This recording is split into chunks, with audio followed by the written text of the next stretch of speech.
आप सबको नमस्कार, सत श्री अकाल। आज पूरा देश देख रहा है, हमारे देश का किसान कड़ी ठंड में रात को आसमान के नीचे खुली सड़क पे सो रहा है। ये सोच के सारी रात नींद नहीं आती। आज कोई भी देशभक्त ये देख के चैन की नींद नहीं सो सकता। ये लड़ाई सिर्फ हमारे किसान भाइयों की नहीं है, ये हम सब की लड़ाई है। जरा सोचिए, जो 2 वक्त की रोटी हम खाते हैं वो हमारे किसान भाइयों की मेहनत की उगाई हुई होती है। हम सबको इस लड़ाई में अपने किसान भाइयों का साथ देना है। कल पंजाब के मुख्यमंत्री ने मुझ पे आरोप लगाए कि दिल्ली में मैंने ये काले कानून पास कर दिए। इतने नाजुक मौके पे भी इस तरह की गिरी हुई राजनीति कैप्टन साहब कैसे कर सकते हैं? ये तो तीनों केंद्र के कानून हैं। जिस दिन राष्ट्रपति के इन तीनों कानूनों पे दस्तखत हुए थे, उसी दिन ये तीनों कानून पूरे देश में लागू हो गए। अब ये किसी राज्य सरकार के ऊपर नहीं है कि वो इन्हें लागू करेगी या नहीं करेगी। अगर राज्य सरकारों पे होता तो देश भर से किसान केंद्र सरकार से बात करने के लिए दिल्ली क्यों आते? वो अपने अपने राज्य के मुख्यमंत्रियों से मांग करते। ये कानून केंद्र सरकार लाई है और कोई भी राज्य सरकार इन कानूनों को ना तो रोक सकती है और ना पास कर सकती है। अब सवाल ये है कि जब कैप्टन साहब को ये बात पता है तो फिर उन्होंने मुझ पर ये झूठे आरोप क्यों लगाए? इसका एक बहुत बड़ा कारण है।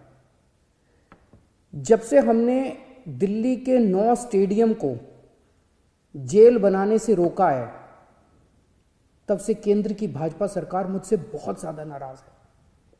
केंद्र सरकार का पूरा प्लान था कि जब किसान दिल्ली आएंगे तो उन्हें इन 9 स्टेडियम में डाल देंगे।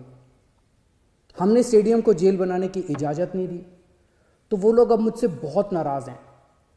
मुझे पता है कि स्टेडियम को जेल बनाने के लिए मुझ पे कितना दबाव आया था, किस किस का फोन नहीं आया। लेकिन जिंदगी में कुछ ऐसे मौके आते हैं जब आप अपने ज़मीर की सुनते हो, नतीजे की परवाह नहीं करते। कैप्टन साहब, क्या इन्हीं लोगों का आप पे दबाव है जो आप मुझ पे झूठे आरोप लगा रहे हो, मुझे गालियां दे रहे हो, बीजेपी की बोली बोल रहे हो, बीजेपी के साथ ये दोस्ती निभा रहे हो, या कोई दबाव है क्योंकि आपके परिवार पे ईडी के केस चल रहे हैं आजकल और ईडी के नोटिस भी आ रहे हैं आजकल? कैप्टन साहब के पास ये बिल रोकने के कई मौके आए। पंजाब के लोग पूछ रहे हैं कि तब कैप्टन साहब ने इन बिलों को क्यों नहीं रोका?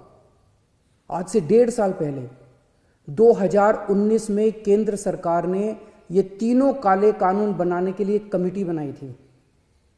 उस कमेटी में पता है कौन था? उस कमेटी में कैप्टन साहब थे।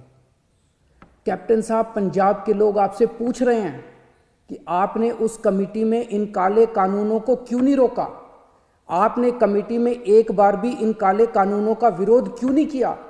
आपने बाहर आके लोगों को क्यों नहीं बताया कि केंद्र सरकार इतने खतरनाक कानून बनाने जा रही है? कैप्टन साहब, आपके पास 1 नहीं, 2 नहीं, 3 नहीं, इतने मौके आए जब आप इन बिलों को रोक सकते थे। आज पंजाब का किसान आपसे पूछ रहा है कि आपने ये बिल क्यों नहीं रोके। आज दिल्ली की सरहद पे पंजाब का किसान है और देश की सरहद पे उसी किसान का बेटा पंजाब का जवान है। अभी कुछ दिन पहले पंजाब के एक किसान सरदार कुलवंत सिंह जी दिल्ली की सरहद पे बैठे हुए थे और खबर आई कि उनका 22 साल का जवान बेटा सुखबीर सिंह बॉर्डर पे देश के लिए शहीद हो गया।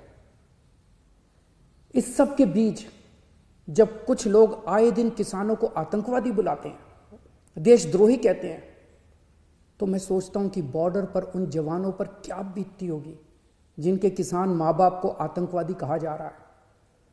आज हम सबको तय करना होगा कि हम देश के किसानों के साथ हैं या उन्हें आतंकवादी कहने वालों के साथ हैं। मेरी सभी देशवासियों से अपील है कि हर देशभक्त किसानों का साथ दे।